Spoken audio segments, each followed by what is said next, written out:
Hey, what's up, guys? Chris Fluke here, Chris Fluke Podcast, episode number 69. Now, if you're watching this on YouTube, man, we got to change the scenery. The audio might sound a little bit different. I'm hanging out in our bathroom, man. And why am I hanging out in our bathroom? Because my little girl, Amelia, she's upstairs sleeping here. And, her mother, Marisa, she's out of town. She's at a work function in Connecticut. So me and Emmy are hanging out. Emmy worked in the gym with me this afternoon for an hour. And during this time, I was talking to two youngsters, probably in their 20s. I'm like, let me tell you something, guys. And I was just repeating something that Maurice's brother said to me that, this is the ultimate responsibility. This is the biggest, toughest challenge that you'll ever do is being a father, being a parent, trying to raise a kid, you want to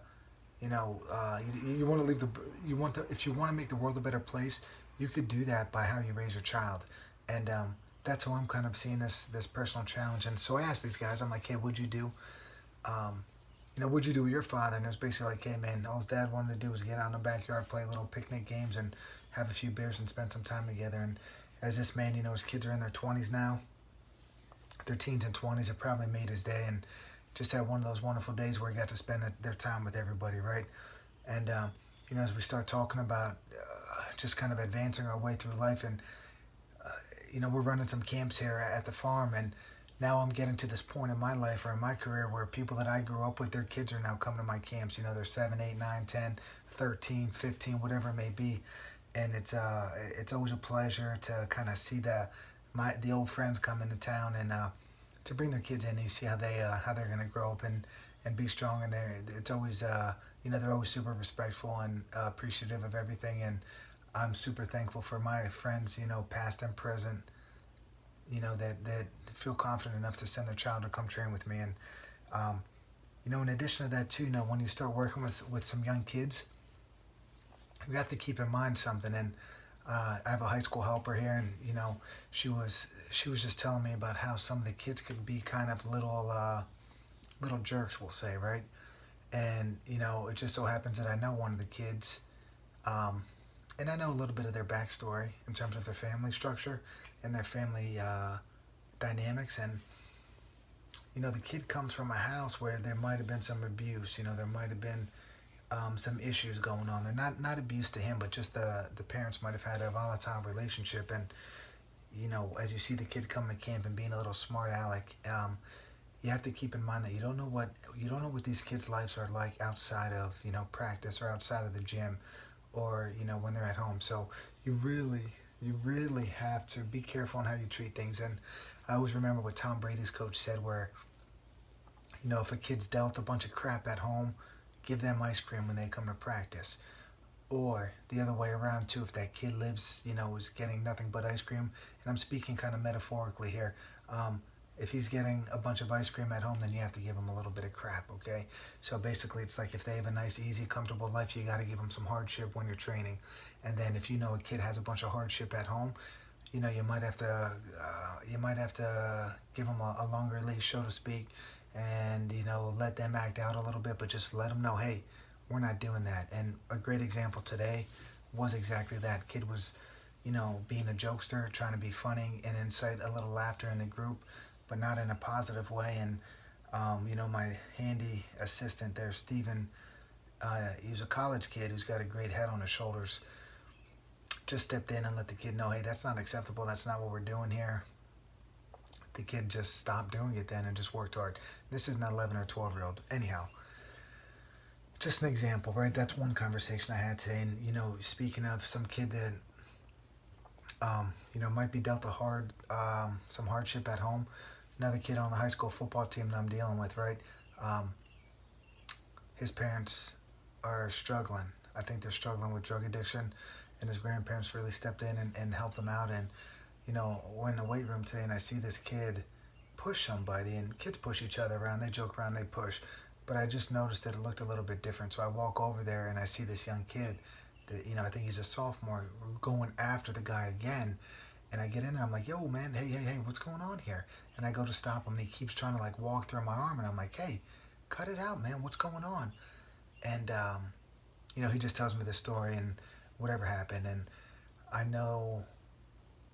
I told him to stop, right? And he stopped. He listened to me, right? And I know that this kid's going through a lot at home. And basically what I said then, I was like, hey, man,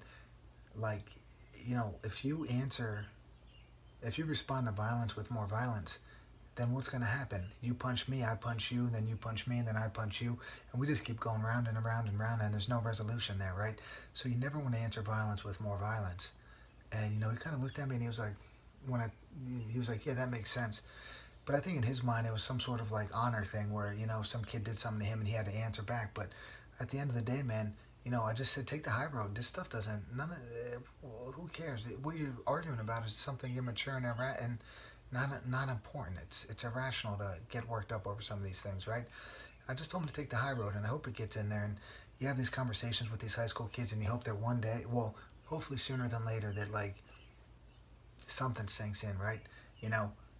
That's all I could hope for, right? So you just kind of keep doing your thing that way, right? So, I guess that's my Father's Day, kind of the Father's Day in summation there, right? You want to try to leave the world a better place by your kids, the kids that you take care of, the kids that you coach. You want the world to be a better place when you're moving on to the other world, right? And you do that by who you impact and who you deal with and who you work with, right? I guess that's the only thing that we can do. And talking about all these things too, it's like there's only so much we can do as individuals. And this past week I learned a terrible lesson. Well, not a terrible lesson. I already knew this, man. My scheduling stuff is terrible. Like, I'll say yes to this, yes to that, until I get myself into a bind where last week I had to be in three places at once, right? And I don't know of anybody that could get that done, right?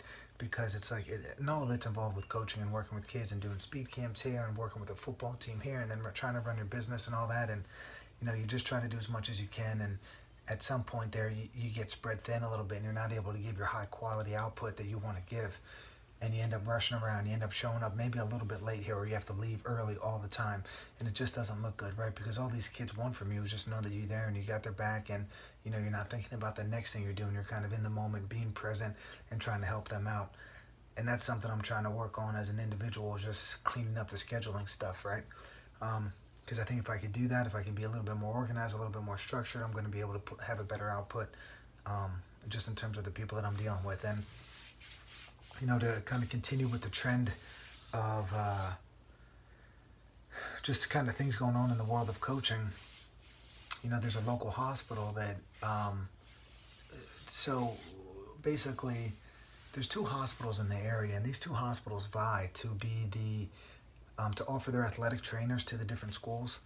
So in an effort to kind of have an upsell, they were like, we'll throw in a strength and conditioning coach with it, all right?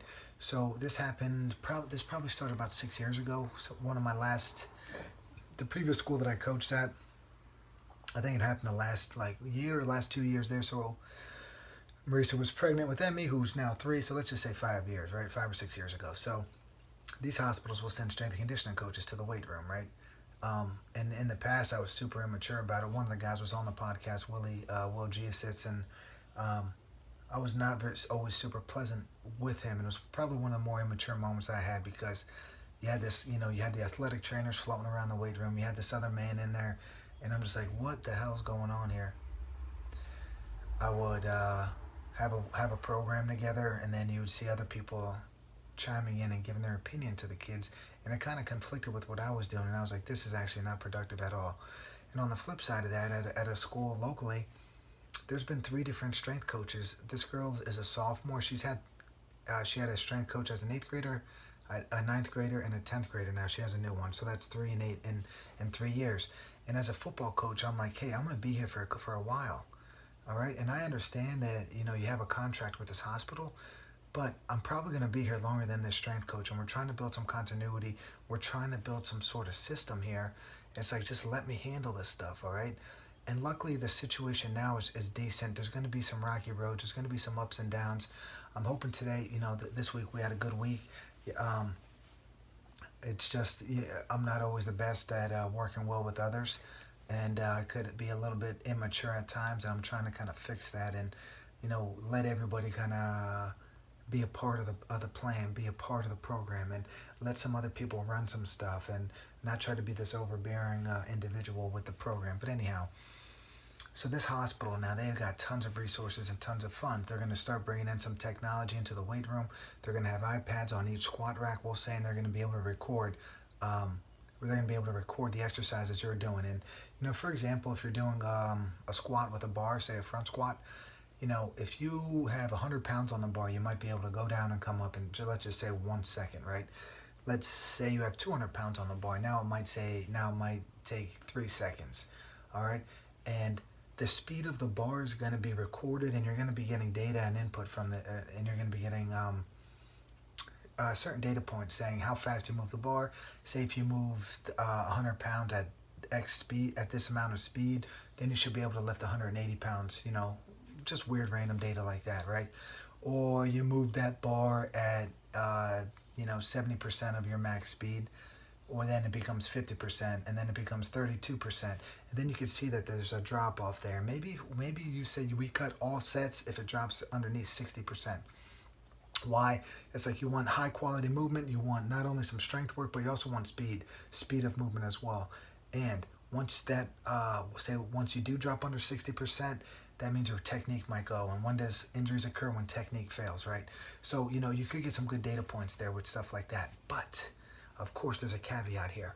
I think this technology is great, but, when you work at a public school and you see a weight room, you have such wide, you have some guys that have been lifting weights for 5 years and they're pretty advanced with their technique and what they can do. And then you have a kid that might be a sophomore that never touched a weight, or you might have some 8th grade kids in there that, can't even perform a basic squat, right?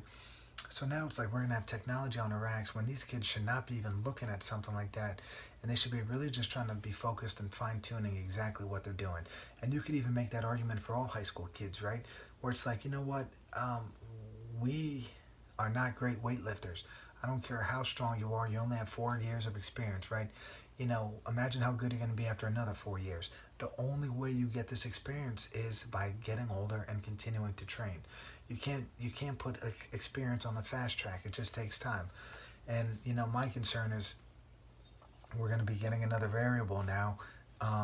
Kids are going to be wanting to do this this fancy schmancy stuff, when really at the end of the day, I just want them to work on the traditional lifts, some of the basic Olympic lifts, some of the traditional power lifts, and let's just get strong as humanly possible. All right, that's my focus with it all. So I do have a little bit of concern. Sometimes it could be that paralysis by analysis situation, and it's something to keep an eye on, man. I'll probably talk about it again in the future. So, speaking of stuff like that, I guess we're going to take a little bit of a pivot here, but it still kind of fits and follows into that paralysis by analysis. Now, going back to, being a parent and all that, I was out for a run last week and I had this thought. So, our daughter at one point, so let's just say like cognitive behavior therapy, it's like exposure therapy, right? I've talked about this, who knows how many times, probably every damn episode, but, if somebody's scared of a spider, you say, hey, I'm going to bring a spider in the room just for 1 second, then I'm going to take the spider out of the room. Okay, 1 second becomes 5 seconds, then 10 seconds, then it's like, hey, I want you to stand, 6 feet away from the spider, and then 2 feet away, and eventually you could be in a room 2 feet away from a spider for 10 minutes, all right, and hopefully you get over the fear that way. That is the type of stuff, right, where if something makes you anxious, if you get anxiety from things, you need to be exposed to these things to get over it. This has been proven in science. This is a real strategy, right? Now, I was thinking about being a parent, and you have a child that might not want to do something like go to school, right? So what do? A few things, right? You overthink it and say, well, maybe they're not ready, or I was reading this book, and this and that's going on, and yada, yada, yada. And, at the end of the day, it's like sometimes we need to get our brains out of the way and just kind of let the situation deal with itself in, the best way possible. So let's just say that in terms of cognitive behavior therapy, so our daughter didn't want to go to preschool one day. It happened 2 days, and the teacher's just like, hey, I know what to do here. We're like, okay, what is it? I'm going to pick her up, walk in the classroom, and you two are going to leave. I was like, oh, all right, let's try it out. Marisa was a little bit like not as open to it, but she was then. I was like, Marisa, let's go. Like, we're going to leave. And we did it, and Emmy sounded like she was being kidnapped, right? So in theory, based off of what I was saying, that is not a slow exposure like I talked about with the spider. That was let's throw her in and walk away type of deal. That's probably not the best way to overcome true anxiety and true fear. But I don't think that's what was going on. I think young Amelia, our little wonderful, beautiful little girl, was actually just testing us. So how do you understand? How do you figure out whether or not your child's testing you or if there's true anxiety there, right? That is the tricky part. That is why being a parent, being a father, being a mother is the biggest challenge, the toughest challenge ever. You have these things that go through your head every day. Every day, it's like, what am I going to do here? What's going on? You're trying to read into these things. And sometimes it's like, we need to trust your gut, trust your instincts, trust all the preparation that you've done previously in terms of trying to gain knowledge and experience with your kid or other kids, or trying to just take in every situation. Use that. That's your database, right? Sometimes you might just have to put down the book and put down the child research book and just kind of trust your gut, trust the experts, trust your instincts, trust whatever it may be. But that was the thought that I had, man. It's like, how do you know whether or not your kid is that legit anxiety, or are they testing you? Do you have to walk them into school every day holding their hand because they're trying to see how far they can take it, or do they have true fear? How about that, huh? How about that for a challenge, man? Non-parents, man, you probably have a lot less decisions that you have to make on a day-to-day basis, but being a parent is something that I don't always recommend to people because I don't think everybody's ready for it. It's the greatest thing ever, but like, you need to have your crap in order. And if you don't, that is possibly going to rub off into how you handle everyday relations with your children, all right? Or with your just single child. If you don't have your stuff in order, it's going to affect how you parent. Moving on. Animal Farm, George Orwell, 1940s. Guys, back in high school, if somebody told me to read this, I'm like, man, come on. Come on. Pigs? Come on. Pigs are going to run the farm. Are you out of your damn mind?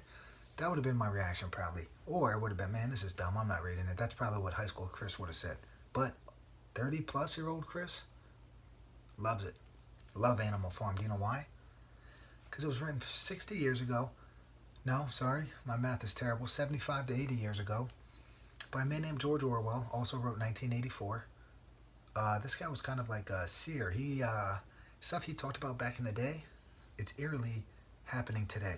What's Animal Farm about? A bunch of animals are on Manor Farm. They are sick of how Mr. Jones is treating these.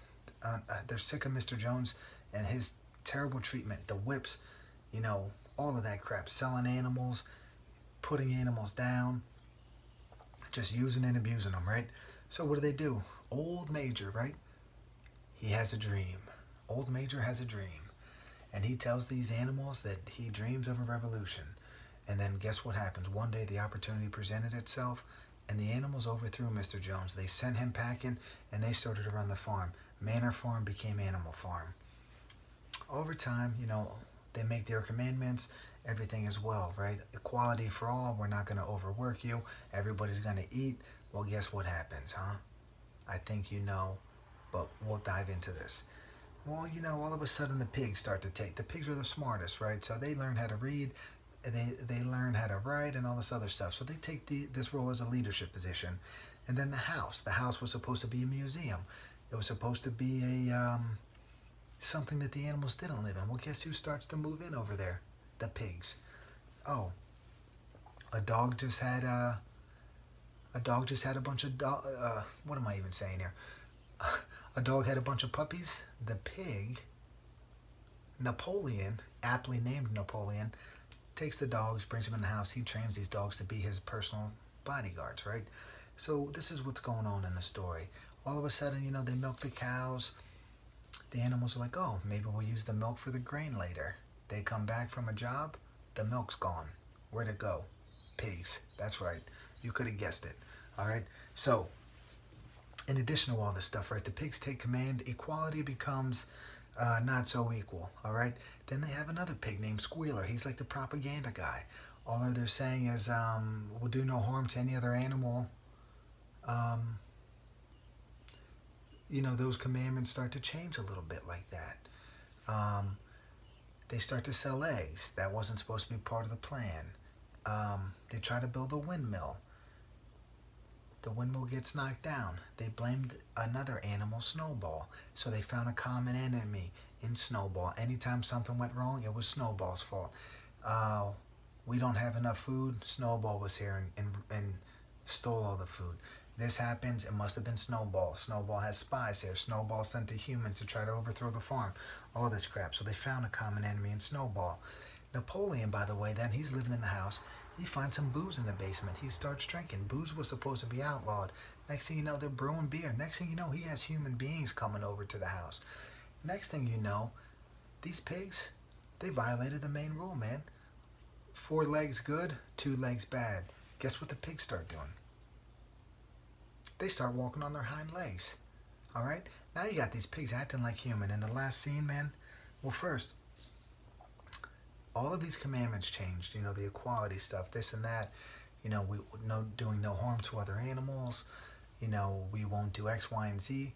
All of it got scratched out, and it said this. All animals are equal, but some animals are more equal than others.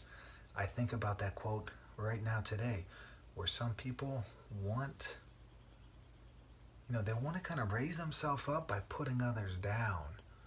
Or if you think like I think, we are equals. And if you don't, then I'm a little bit ahead of you, right? Now, like I was going with here, the pigs start hanging out with humans. Next thing you know, these animals are looking inside the house. They're like, what's going on in there? They hear a ruckus. Pigs are drinking alcohol. Humans are drinking alcohol. They're trying to differentiate between the two. The man becomes a pig. The pig becomes a man. The farm animals are like, what's going on here? And I think, was Orwell trying to say that humans are pigs? I don't know, but maybe he was, right? And anyhow, man, if you want to, it's a satire of these Russian revolutions that occurred in the early 1900s. It's a satire of, how Hitler came to power in Germany. He had a propagandist. He accepted a leadership role. They found, like that, that the Nazis found a common enemy, and you know who it was. It's who they tormented. All of that stuff, right? All the resources went to the top guys. Everybody else was cold, hungry, overworked, all that stuff, right? It is a satire of any kind of, communist or Marxist or whatever kind of government revolution that occurred in the early 19th century. That's what Orwell was writing about. And, at the end of the day here, man, what we're talking about here with a little quote from a man named Abraham Maslow, I think this is an important one because it deals with the ideologies that we have. You see stuff like this. What Animal Farm is about all these ideologues that people think one certain way and they think that is the way, right? And Abraham Maslow once said, I suppose it's tempting if the only tool you have is a hammer to treat everything as if it were a nail. I see this in my field as a strength coach. Somebody asked me, hey, this kid has an issue. What's the problem? We need to build some strength, okay? I have a back issue. Chiropractor. What does he say? We're cracking him up. A yoga person. I bet if you did yoga, you'd feel better. Physical therapists would do their thing, right? There's not one unified answer. Strength coaches see everything as strength being the answer. You get the idea, right? If all you have is a hammer, everything becomes a nail. We need to have more tools in our toolbox, right? If we're going to be successful, wonderful pillars to society. All right. I hope you guys like this episode number 69. This is on YouTube, right? We got it on Google, Apple, Stitcher, Spotify. ChrisFlook.net's the website. Subscribe to my YouTube page. And what else do we got? I don't know, man. Hope you guys have a great summer. Peace, everybody.